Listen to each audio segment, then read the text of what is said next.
Welcome to Capacity TV. I'm joined by Funke Opeke. Welcome, Funke. Thank you, Alan. Tell me about MainOne, because you started as a subsea cable company. So tell me about that, but you've diversified into data centers in the last few years. What's the reasoning for that? Well, we started in 2010 building the submarine cable, and that launched into the market quite well. But distribution and truly ICT adoption is still a challenge and quite low in our markets.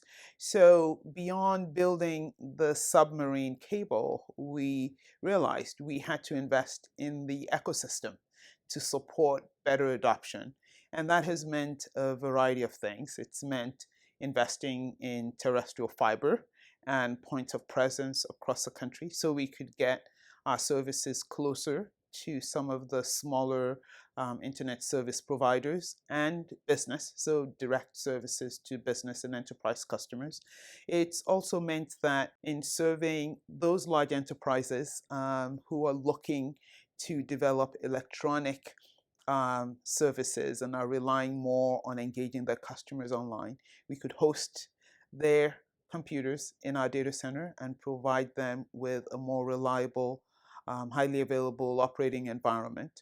And for the low end of the ecosystem, the startup community, actually providing private cloud services so they can build up and roll out services in the Nigerian market.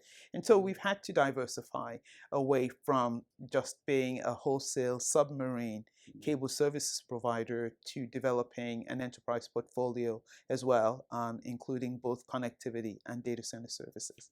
Your data centers in Lagos, but I think you're planning more, aren't you? Yes, our first data center is in Lagos.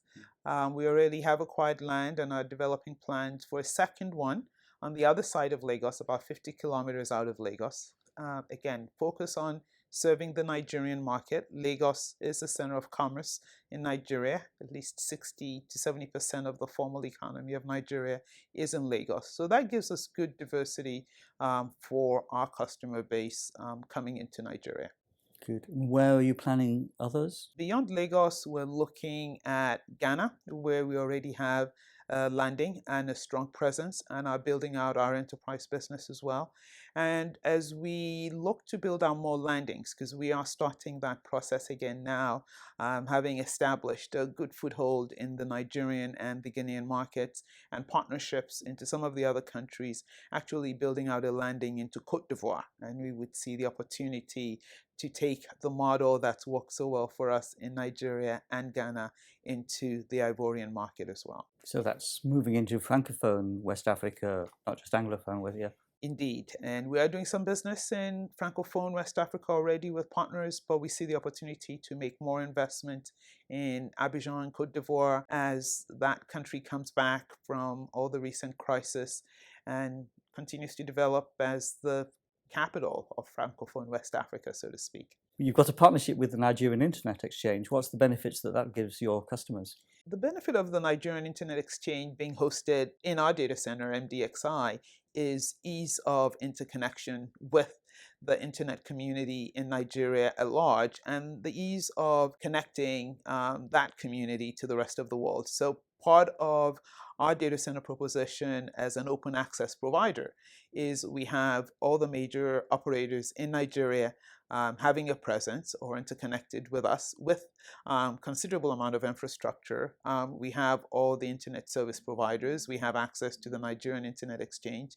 We have international operators coming into Nigeria connecting with us as well. And so it becomes a meeting point for connectivity in Nigeria, and we are very quickly building it up as the destination. What still needs to be done to bring connectivity in the region within the countries into the level of the rest of the world? Significant investment in local distribution, and that's been our focus for the past few years and continues to be an area of focus for us. So deploying fiber, facilitating the sharing of infrastructure on backhaul, metro networks, point of presence.